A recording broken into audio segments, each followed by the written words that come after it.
I'm about to debunk 7 cruise tips that everyone believes but could end up ruining your vacation. Numbers 2 and 3 combined cause many cruisers to waste thousands of dollars every cruise.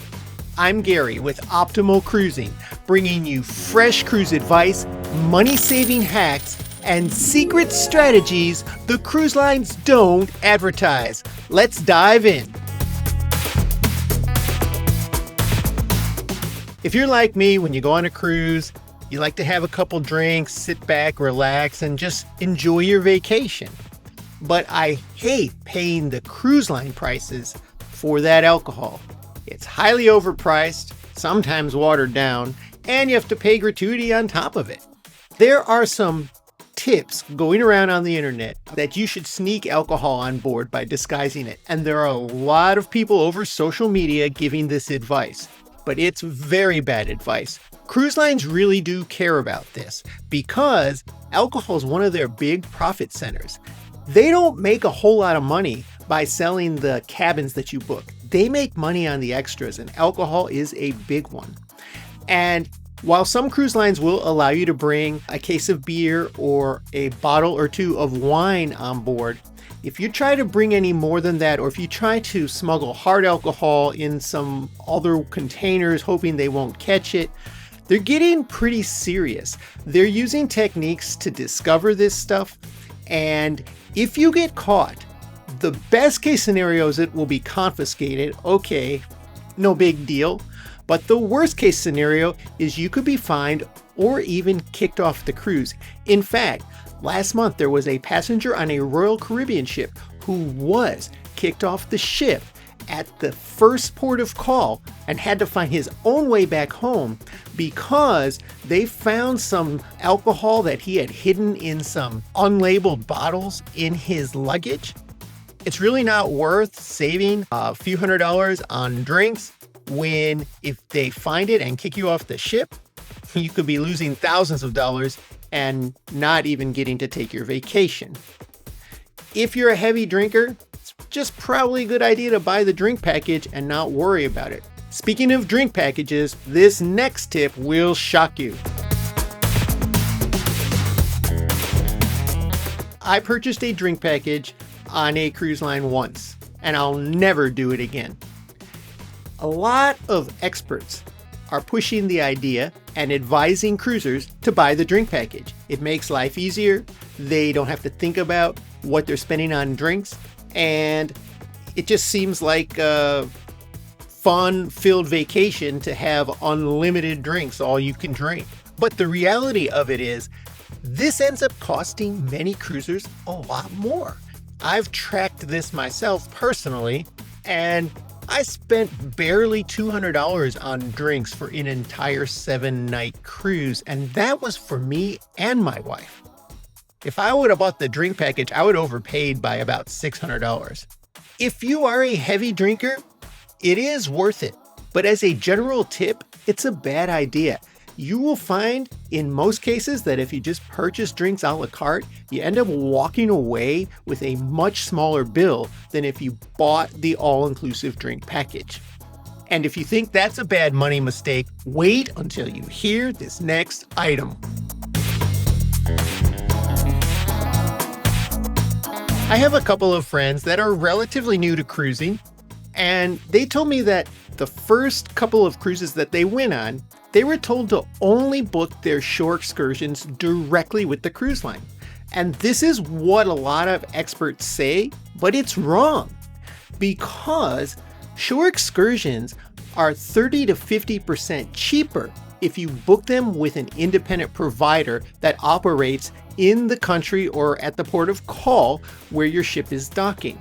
In fact, I have 2 links in my description of shore excursion companies, and there's many others that you can go online and find and get a much better price. But of course, I get the comments, the ship's gonna leave me. What if I'm not back in time? The likelihood of that happening from you booking an independent shore excursion is slim to none. These companies are very careful to get you back in time. They know when these ships leave, and they're not taking any chances of having one of their customers miss the ship. And then again, if you're really worried, one of the links in our description is for Shore Excursions group. I don't believe they've ever had anybody in one of their excursions miss the ship, and they're so confident if you do book an excursion with them and you miss your ship because they don't get you back in time, that they will pay for your hotel and travel expenses to get to the next port of call to get back on the ship, and give you $1,000 compensation for your trouble. You can't really go wrong with that kind of guarantee, and it kind of supports the fact that these companies are not going to let you miss your ship. You definitely want to make the most of your time when you're on a cruise, but you don't want to go overboard. I'll tell you about that next. But first, I want to know if you've ever been on a cruise and booked an excursion outside of the cruise line. Put it in the comments below and let me know your experience.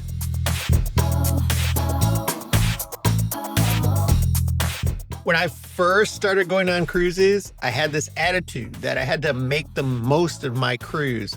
I wanted to try everything there was on the ship. I wanted to do something at every port of call and maximize the vacation. And this is the advice many experts give people. It's a common tip that is out there to plan ahead and plan everything out. But it's really not a good tip, because I have found that those are the most stressful cruises I've ever been on.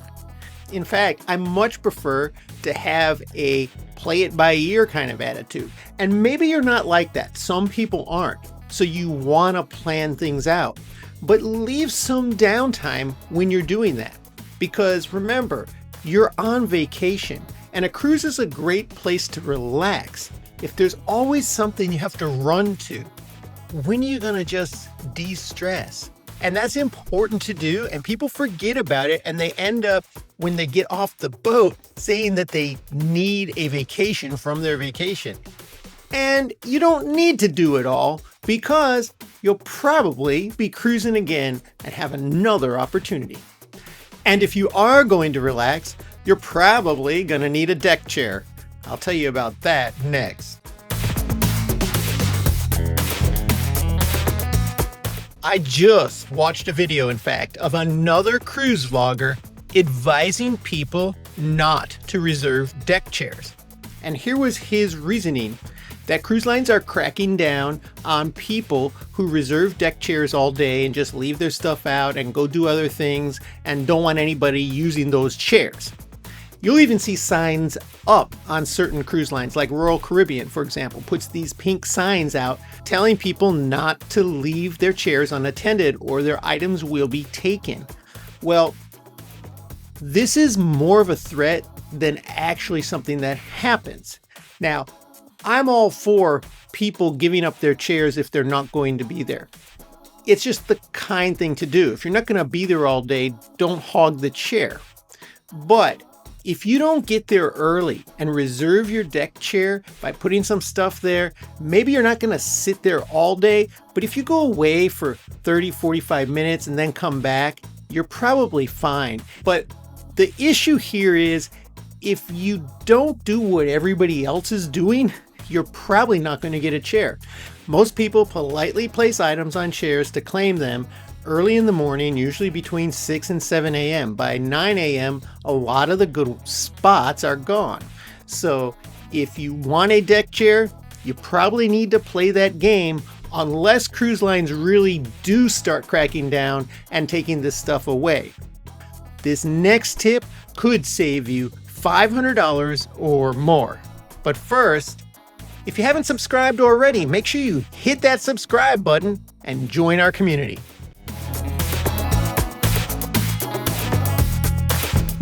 There's a lot of advice swirling around the internet now, telling people that they should book early to get the best cruise deal, and that last minute deals are no longer the best deals. But in my experience, that's totally wrong. In fact, that's all I book is last minute deals, because I care less about what cruise ship or cruise line I'm going on, or even the destination. I'm more in it for the experience and getting a little relaxation. And I have a little flexibility in my schedule. Now, if you don't, and you have a specific ship that you want to be on or a specific cruise you want to be on, then you have to book that way ahead of time. Because the closer it gets, especially if it's a popular ship, like a brand new ship or a popular cruise destination, you will find that the price gets higher and higher as it gets closer to that sailing. But you still, to this day, can always find the lowest prices on cruises if you look at last minute deals, because there's always cruises out there that don't fill up, that cruise lines desperately need to get more guests on, and they sell them below cost because they know once you get on that ship, you're probably going to spend a little more money. So those last minute deals are still hands down the best deals out there. And speaking of paying for cruises, here's one last tip you'll want to avoid.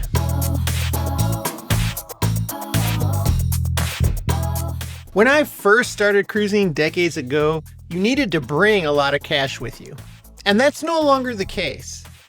But I'm hearing that a lot of cruisers are getting the advice to go completely cashless. And that's really bad advice. You don't want to avoid having some cash on you because you're gonna need it for a few reasons. One is, I like to give cash tips, because I don't trust that the cruise line is handing out automatic gratuities to the people that I want my tips to go to. So I just take cash and I pay them cash directly instead. You're gonna need cash to tip the porters who handle your luggage. You're gonna need cash to pay for taxi cabs that you get in at ports of call.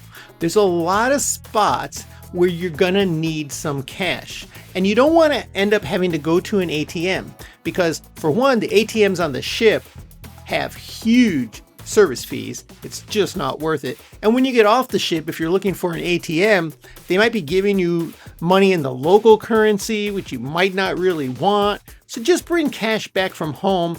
Most countries in the Caribbean, even Mexico, take US dollars. So if you have US dollars in cash and you need to catch a cab somewhere, they're going to be very happy to take those.